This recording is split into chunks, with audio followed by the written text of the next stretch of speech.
The third-party outsourcing trend will continue to grow in the near future. And that puts third-party risk management is a major concern and should be a major effort in your organization today.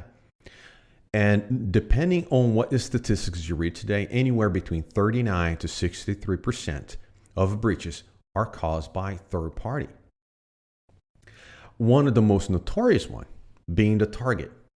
The Target breach that an HVAC vendor got the credentials compromised, stolen, and in short, got stolen. And with that, the attackers were able to steal around 40 million credit card and debit card numbers and about 70 million of personal information from their customers. That is a huge risk to any organization, right? So what are you going to do about it on that? What process you're going to put in place? The HVAC vendor would be one of the vendors that would be on your list of concerns.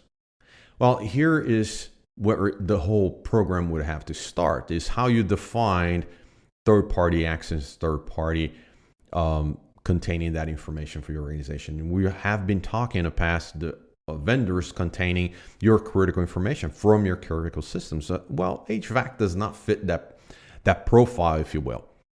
However, the vendor, because of IoT system, right, Internet of Things, and the connectivity of these systems now are highly integrated to the organization, to the data centers.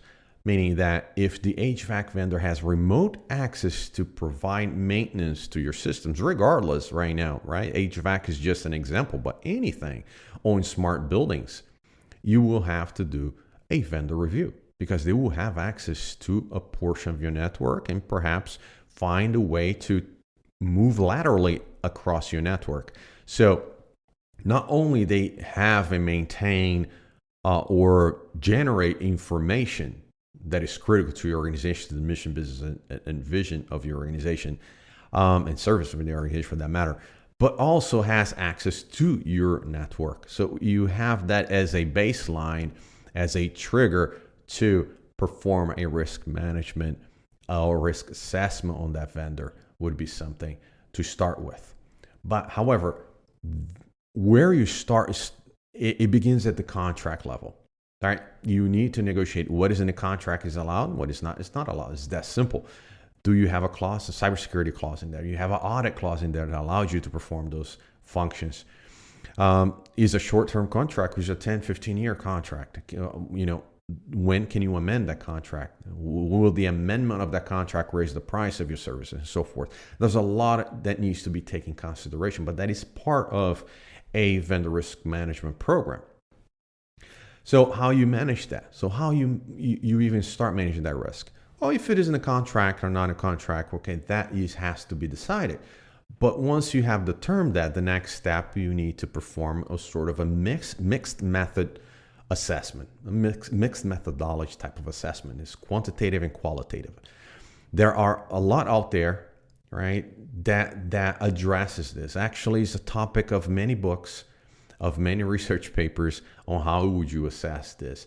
But usually the answer is always in the middle, right? Purely quantitative, purely qualitative will get you in trouble to a degree. Having a good mix in between of qualitative and questionnaire and quantitative, collecting evidence to validate what you ask for, is probably the right approach for any organization. And that needs to be based, that questionnaire, that assessment needs to be based on something that is the industry recognized, such as a NIST cybersecurity framework or an ISO 27001. The advantage of ISO 27001 is that you may have some of the work already done for you because it aligns strongly to the cybersecurity framework. Not only that is, if the company is certified, that means a third-party certification company came in and did the assessment for you. So that is something that you should be considering. On that same thought, not every type of certification or third-party assessment that you can leverage, such as SOX 2, SOX 2 is the Service Organization Control 2. SOC 2 varies by organization and varies immensely by organization, sometimes not even addressing the cybersecurity controls that you or your organization deem important. So you need to be consider that as well. And once that assessment is done, you will work with the vendor in trying to mitigate the findings. Now, the vendor and the contract may say, well, I don't have to mitigate. I understand the assessment. Well, I will not mitigate because it's not in the best value or return of investment at this point for us, or whatever the reason may be. So whatever that can be mitigated, great. Whatever is not, it has to be entered into a standard exception program or a vendor exception program, because someone need to sign off on that risk. Awareness need to be raised that that vendor may have a particular risk to your organization, and somebody needs to sign off on that. Or even worse, right? The risk is too much based on the work that organization is providing to you, that you decide to choose another vendor. So it could be either or, but you need to make sure that the responsibility of the business and doing business with that organization is taken into account.